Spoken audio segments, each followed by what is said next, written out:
tukiwa katika msururu wa kushikana kama huu, it does not mean that we shall not disagree. We shall. We shall.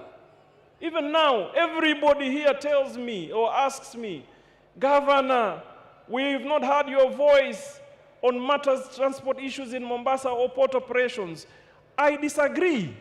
Kwamba watu wapewe nafasi ya kufanya kazi uhuru, but I have a way to talk to the president, and I will talk to him. When he does not understand, I will do all that I can to make him understand that there has to be a balance. Sivyo? Ndio mimi nimesema, and I like what the others have said, let us all push from every corner. Of course, we want our transporters to have a free hand to do business and thrive. And we shall support that. We'll defend it vehemently, but respectfully so. Kwa heshima. Sivyo? Ili, at the end of the day, all of us as leaders, we have one purpose: to serve the interest of the mwananchi kwa njia yoyote ambayo tunaweza. So Your Excellency, mimi nakwambia shida haziishi, lakini ile maneno ya zamani hakuna, haturudi huko. Tulitoka huko, tutakuwa tukizungumza, tubadilishe hii tabia ya kupeleka uongozi mbele. Na kitu chengine ambaye mimi nataka niseme, nikimalizia, mungeacha wananchi wa settle kidogo hao. Wakae wanavyotaka, wasimame wanavyotaka, hawana shida. Kitu chengine mimi nataka niseme, kwa sababu tunataka tuone taifa ambayo imeshikana.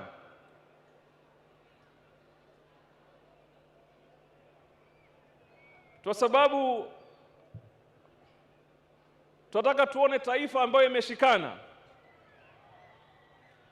Wewe acha kutisha wananchi wewe. Na mwavuli wako usijui mtu wapi mwavuli.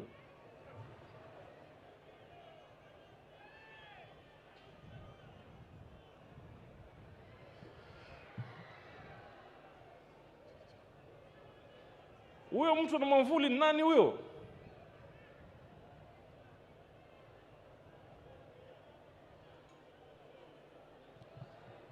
Haya, tuendelee. So Mheshimiwa Rais, I want to say this. Eliud Kipchoge ni shujaa because he ran and represented the country kule kwingine njia yake ya kukimbia. Leonard Mambo Mbotela ni shujaa because he sacrificed and committed, akaleta ushujaa wa kutangaza na kuunganisha Wakenya.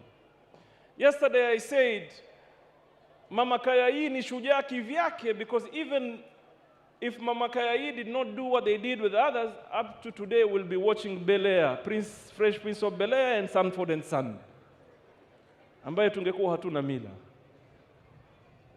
So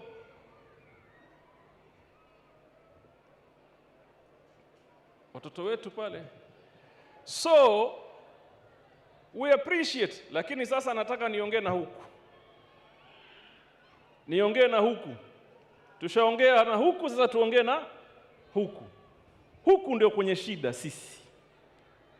I am looking at our faces here na nasema lau ingekuwa sisi ndio hayati Mzee Kenyatta, Jaramogi, hii jukwaa hili, sidhani hata tungekuwa na uhuru paka leo.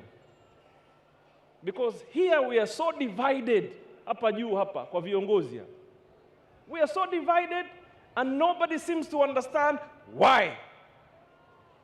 So I asked myself this morning, leo ingekuwa ati Hassan Joho ndio yapigania uhuru, William Ruto, Salimu Mvurya, Mike Sonko na hao wengine na shida zetu na Adan Duale, pengine paka leo tusingekuwa na uhuru. Sasa ule anaenda retirement sasa mtaja na paka leo, because of what? Tunakosa kusacrifice ubinafsi ili tusonge mbele. So Your Excellency, mimi sitaki kusema sana, nataka niseme asante kwa kuja Mombasa, na tutaendelea kufanya kazi na serikali ya kitaifa na hao watoto wana nini kidogo tuchanganya.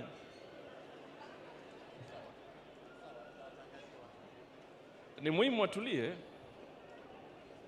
Asante. Wananchi, tukubalie watoto tuweze kutulia, watoto waweze kuondoka kwa heshima. Tuweze kutulia, tuwachunge watoto wetu. Tafadhali wazazi. Haya, sasa mimi nataka, kwa sababu niko Mombasa County na mimi naunga mkono kuunganisha kwa taifa, na I want to thank you, Your Excellency, for your magnanimity to ensure you and Mheshimiwa Raila Odinga have chosen to work together to unite the country. Mheshimiwa Rais, niliona ile ndege ilikuja hapa, kageuka namna hii, kaangalia hivi na ikainamisha hivi. What came to my mind is that yule mtu aliyoko kwa ile ndege ambaye amepeleka kageuza, hana njia moja anafikiria kando ya usalama ya taifa letu na wananchi wa Kenya. Hakuna. Yule pale juu hafikiri ODM, hafikiri Jubilee, hafikiri chama chochote, anafikiria usalama na kulinda nchi yake Kenya. Ndio nikajiuliza, sasa sisi kama wanasiasa, what are we learning kutoka vitu kama hivi? Tunasoma nini? Sasa unajua, mimi nitaeleza maneno machache sana. And I want to thank you, Your Excellency. First of all, kuna mambo mengi ambaye sasa yanafanyika pale awali yalikuwa haiwezi kufanyika. Zamani picha alikuwa haziendi, hatusongi mbele. Lakini sasa our lives are changing. Na nakushukuru, Your Excellency, for the projects that you've initiated in the county of Mombasa. Tukianza na barabara ambaye anafungua upande wa Mombasa West. The other day we were at Dongokundu, we were waiting to see the bridge. Barabara ya kwenda Malindi, kutoka Kwale paka Malindi, barabara ama mradi wa maji wa Mwache. Tunangoja tu mradi mmoja ambaye nimekuambia juzi utakuwa umemaliza ahadi zako zote za watu wa pwani ambao ni maji ya mzima tu. But let me say this. Mimi nilikuwa na fursa nadra sana ambaye sio watu wengi walikuwa nayo. My party leader, Raila Amolo Odinga, I was one of the few people ambaye aliniuliza ushauri mambo ya handshake. Na kama hamuelewi, kuna watu ambao ni wagozigozi sana katika upande wetu. Hawajui amani, hawataki amani, hawataki umoja, wanataka siasa throughout the year. Tunao katika chama cha ODM wako. Let us call a spade a spade. Na obviously kuna wale waliruka wakimwambia Mheshimiwa Raila Amolo Odinga, there is no way you are going to unite with Mheshimiwa Uhuru Kenyatta. Wako katika misururi yetu. Lakini mimi na kuna wengine wale wanafuata amri tu. Nilikuwa katika hayo mazungumzo, kuna yule kijana anaitwa Junet Mohamed, yule I don't know what Raila has given him. Akiambiwa left, right. Sijui yuko hapa Junet, yuko. Mimi nikamuuliza, baba, surely mtu kama mimi nimekuwa na shida kubwa na president. Noma, nitaanza wapi? Nitaanza wapi mimi? Na muangalie vipi ule Uhuru Kenyatta nimwambie sasa yankwisha. Nitaanza wapi? Raila Odinga told me, kijana